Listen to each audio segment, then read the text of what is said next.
Maliban sa camera, ano pa ba? I'm a professional photographer and a content creator. Somehow, masasabi ko na din siguro na kompleto o kontento naman ako sa mga photography equipment na ginagamit ko. Kasi somehow, nagagawa at nakukuhaan ko naman lahat ng kailangan kong picturean as a photographer. Siguro, iniisip nyo na parang wala na akong kulang pagdating sa mga camera. Kasi napakadami na di ba? Meron pa bang kulang? Siyempre, ang sagot ko ay meron pa din. May kulang pa din tayo na camera. Kasi nga, photography is stupid. Photography is stupid. Isa na to sa mga hobby o vision na naimbento ng tao para meron kang pagkagastosan ng pera. Imagine kung magkano ang nagagastos ng isang seryosong gastador na photographer para as a passionate photographer, hindi talaga matatapos yung desire para sa bagong camera. And I'm happy to announce na meron na naman tayong bagong camera.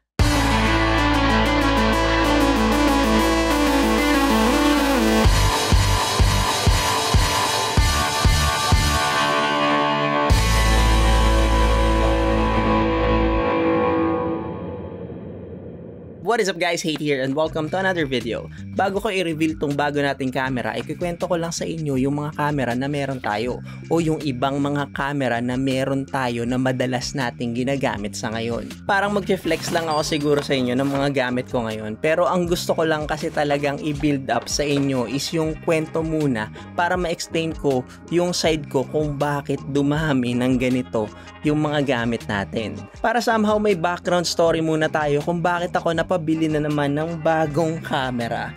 Siguro mabilisang kwento lang tungkol sa akin at dito sa channel. I am a professional photographer with more than a decade of experience in photography.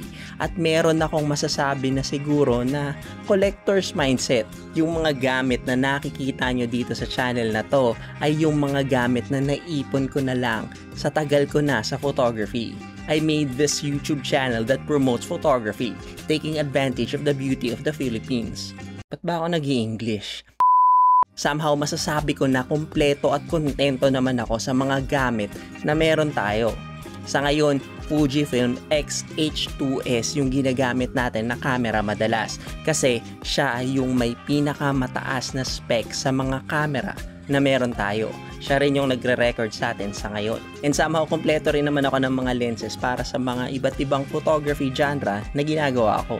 Meron din tayong action camera at 360 na ginagamit naman natin para sa mga action shots na mahirap makuhaan ng regular na camera.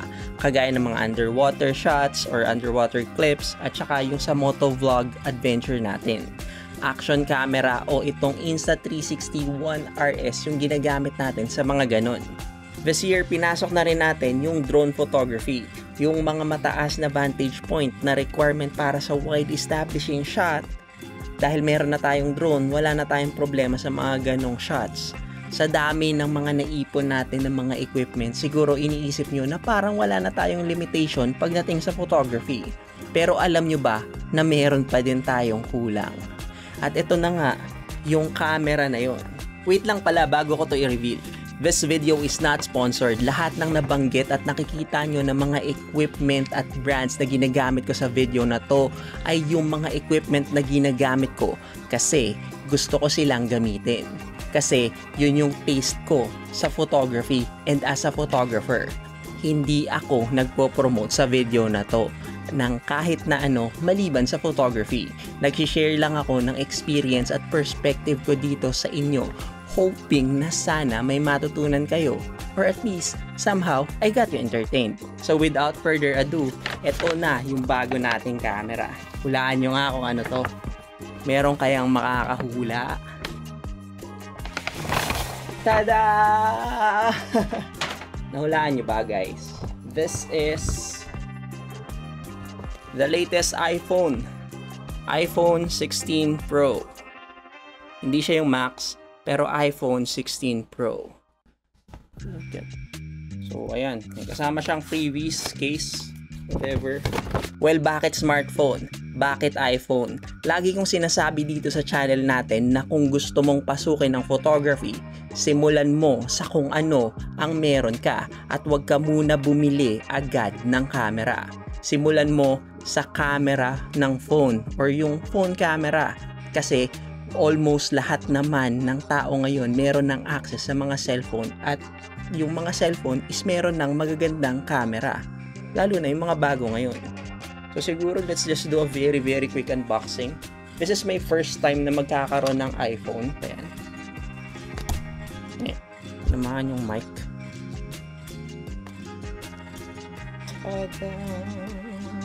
Wow.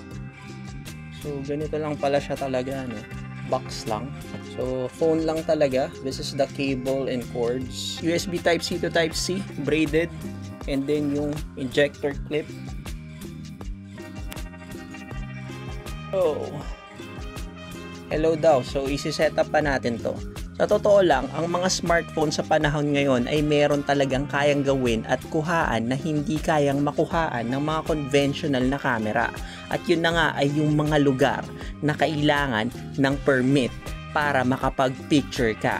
Sa panahon ngayon, napakarami ng mga private na lugar o mga lugar na pinagbabawal ang mga camera. Kailangan muna mag-secure ka ng permit para makapag-picture ka doon. Somehow tong mga lugar na to pwede pa din naman mag-picture, pero dapat cellphone lang daw yung gamit mo. Kasi for some reason hindi nila kino-consider na camera talaga yung mga smartphone. Kaya naman iti-take advantage natin yon. Ito ang solusyon na naiisip ko para magkaroon tayo ng hassle-free at efficient access para sa mga lugar na bawal daw ang camera. Pero tanong muna, bakit iPhone yung pinili natin? Kahit meron na tayong professional level na camera and equipment, desirable pa din sa atin yung the best camera hardware na nasa mga flagship phones. Somehow, pag sinabing the best camera for photography or for video, ang common na maririnig nyo ay iPhone. O ang chismis na maririnig nyo ay the best talaga ang kuha ng iPhone. Sa totoo lang, medyo subjective yun. Though para sa akin, personally, naniniwala din naman ako na maganda din talaga yung kuha ng mga iPhone. Pero pagdating sa superiority, pagdedebatihan pa din talaga yan para ma-identify natin kung alin ba ang the best camera phone. At sa huli, mapupunta din yun sa depende. Depende sa personal taste ng tao. Don't get me wrong ha.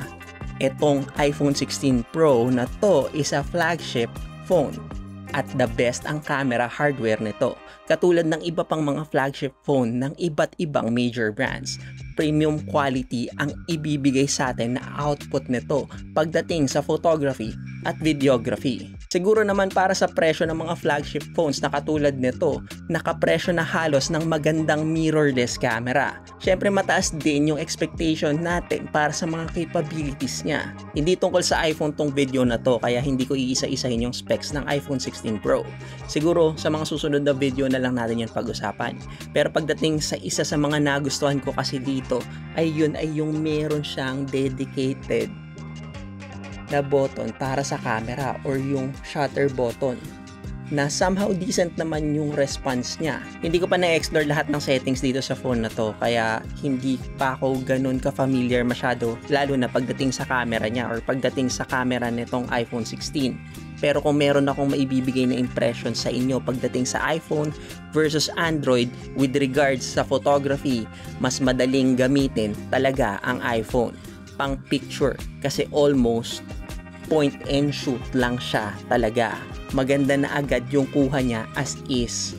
Pero dahil din sa kakulangan ng iPhone sa mga manual settings pagdating sa camera, yun naman ang magiging advantage ng mga Android phones kasi mas magagamit mo yun para matuto at ma-familiarize ka sa manual settings. Mas flexible ang camera settings ng mga Android phone na parang DSLR din na may manual settings na pwede mong paglaruan para iba-ibahin yung exposure. So mas matututo ka sa paggamit ng manual mode bukod pa sa composition pag naka-Android ka. Unlike sa iPhone na composition lang yung pagtutuunan mo ng pansin kasi optimal settings na siya agad pagka-click mo sa camera niya.